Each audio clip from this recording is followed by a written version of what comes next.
Գավառի բժշկական կենտրոնում նաև համակարգչային շերտագրություն կանեն։ Առողջապահության նախարարության աջակցությամբ ձեռք բերված սարքն արդեն հիվանդանոցում է։ Նախարար Անահիտ Ավանեսյանը Գեղարքունիքի մարզ կատարած աշխատանքային այցի ընթացքում մասնակցում է համակարգչային շերտագրության նոր սենյակի բացմանը։ Ուրախ եմ արձանագրելու, որ Գավառի բժշկական կենտրոնը վերջին տարիներին շատ դինամիկ զարգանում է եւ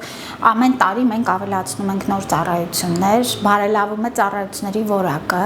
ինչը բերում է նաեւ մարզային բնակչության համար շատ կարեւոր հասանելիության խնդրի լուծելուն։ Պիտի նշեմ, որ նաև արևային կայան ունենք արդեն Գավառում, որը որ պայմանավորված նաև եղանակային սպეციფიկ պայմաններով շատ կարևոր է եւ բժշկական կենտրոնը այսուհետ խնայելով իր միջոցները կարող է այդ միջոցները ներդնել ել ավելի նոր սարքավորումների, նոր հնարավորությունների վրա։ Որքան ճշգրիտ են ախտորոշումները, այնքան արդյունավետ է բուժման ընթացքը։ Մարզային բուժ հաստատությունների վերազինման եւ բուժ սպասարկման որակը բարձրացնելու նպատակով նախարարը Գեղարքունիքի մարզպետ Կարեն Սարգսյանի եւ Գավառի բժշկական կենտրոնի տնօրեն Գարիկ Սողոմոնյանի հետ քննարկում է Գավառի պոլիկլինիկայի նոր շենքի կառուցմանն առնչվող հարցեր։ Բացի մեր համակարգչային տոմոգրաֆիայի սարքավորումից մենք մեր դիալիզի բաժանմունքն ենք վերազինել նոր սարքավորումներով, որը մեր պացիենտների սպասարկման որակը բարձրացնելու է։ Մենք նոր սկրինինգային ծրագրեր ենք իրականացնելու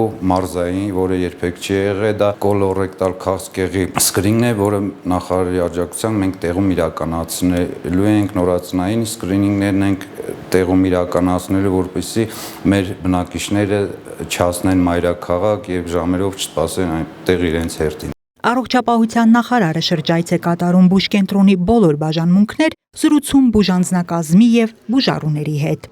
Անահիտ Կարյան, Սարգիս Ալավերդյան, Գավառ հեռուստաընկերություն, Գեղամա օր։